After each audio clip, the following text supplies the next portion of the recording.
Behind the veil, the shadowy genesis of Jemaah Islamiyah.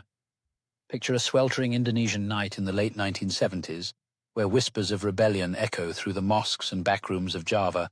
A group of radical clerics, fueled by a vision of a pure Islamic state, begins to forge a movement that would one day shake the world with its audacity and violence. This is the birth of Jemaah Islamiyah, JI, a name that would become synonymous with terror in Southeast Asia. How did a handful of exiled preachers transform their fiery sermons into a transnational terrorist network? What forces shaped their radical ideology and who pulled the strings behind their rise? Buckle up, because we're diving into the murky origins of Jemaah Islamiyah, a tale of faith, fury, and hidden agendas that stretches from Indonesian villages to the battlefields of Afghanistan. Roots in rebellion, the Darul Islam legacy. The story of Jemaah Islamiyah begins not in the 1990s but decades earlier with the Darul Islam movement. Founded in 1948 by Sekamaji Marijan Kartosuwirjo in West Java, Darul Islam was a violent rebellion against Indonesia's newly independent secular government. Kartosuwirjo dreamed of a Negara Islam Indonesia, NII, an Islamic state governed by strict Sharia law. His insurgency waged war against the state until 1962, when he was captured and executed by Sukarno's forces. Darul Islam's defeat scattered its remnants, but its ideology, a potent mix of anti-colonial fervor and Islamic fundamentalism, survived in the shadows. By the 1970s, Indonesia's Suharto regime, backed by the US, was cracking down on anything that smelled of dissent, including Islamic radicals. Two clerics, Abdullah Sungkar and Abu Bakar Bashir, emerged as key figures in this underground scene. Both were tied to Darul Islam's successor networks and preached a return to a purified Islam, free from Western influence. Their fiery sermons at the Pesantren Al-Mu'min boarding school in Solo, Central Java, founded in 1972, attracted young men disillusioned with Suharto's authoritarian rule. But their activism drew heat. Both were arrested in 1978 for links to Darul Islam and a shadowy group called Commando Jihad, a name some speculate was a government construct to justify crackdowns. Exile and evolution, Malaysia as a crucible.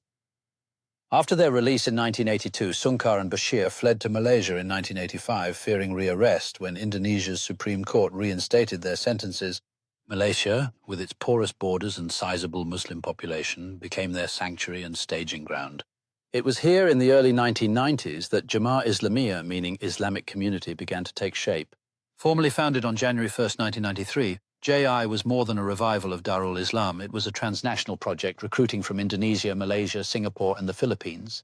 Sungkar and Bashir envisioned a pan-Islamic caliphate spanning Southeast Asia, a dream that aligned with global jihadist currents.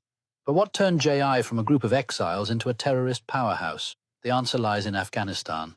During the 1980s, Sungkar and his protege Ridwan Isamuddin, aka Hambali, joined the Mujahideen fighting the Soviet invasion. Trained in camps run by Abdul Rasul Sayyaf, a Wahhabi warlord with ties to Osama bin Laden and Saudi Arabia, JI's recruits learned bomb-making, guerrilla tactics, and the ideology of global jihad. Over 200 JI members reportedly trained in these camps, bankrolled by the Islamic World League and connected to bin Laden's emerging Al-Qaeda network. Hambali, a charismatic and ruthless figure, became JI's military leader, while Bashir assumed the role of spiritual guide.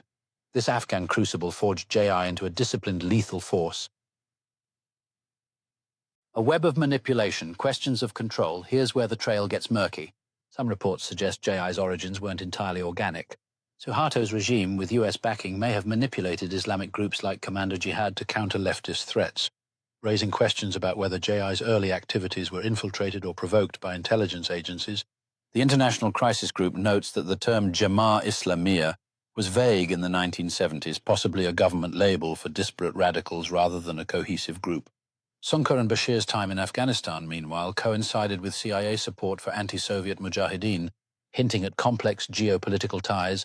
Were JI's founders unwitting pawns in a larger game? The truth remains elusive, but the shadows of foreign influence loom large. Want to unravel more secrets of global terror networks and their hidden origins?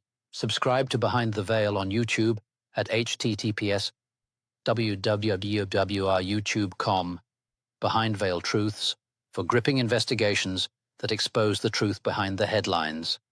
The legacy and dissolution. A persistent threat? JI's reign of terror peaked in the early 2000s, with attacks like the 2003 JW Marriott bombing, the 2004 Australian embassy bombing, and the 2005 Bali bombings. But Indonesian counter-terrorism efforts led by Detachment 88 decimated JI's leadership. Hambali was captured in 2003, Azahari Husin killed in 2005, and Bashir imprisoned in 2011. By 2010, over 60 JI militants were arrested in Aceh, crippling the group's operational capacity. In June 2024, 16 senior JI leaders, including Para Wijayanto and Abu Rustan, announced the group's dissolution in a video, pledging loyalty to Indonesia's laws and promising that JI-affiliated schools would teach Orthodox Islam. Yet, doubts persist.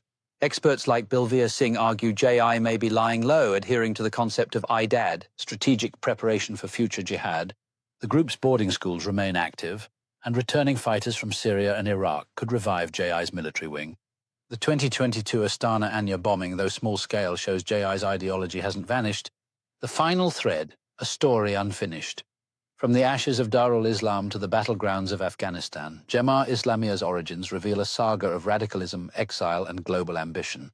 Born in the crucible of Indonesia's political turmoil and shaped by Al-Qaeda's shadow, JI transformed from a fringe movement into a deadly network. But questions linger. Was JI a pure product of religious zeal, or were its strings pulled by larger powers? As its leaders claim dissolution, the spectre of resurgence haunts Southeast Asia. For more tales of intrigue, terror, and the forces shaping our world, subscribe to Behind the Veil at https://www.youtube.com Behind Veil Truths. Hit the bell icon because the next chapter could explode at any moment. What other secrets are hiding in the shadows? Join us to find out.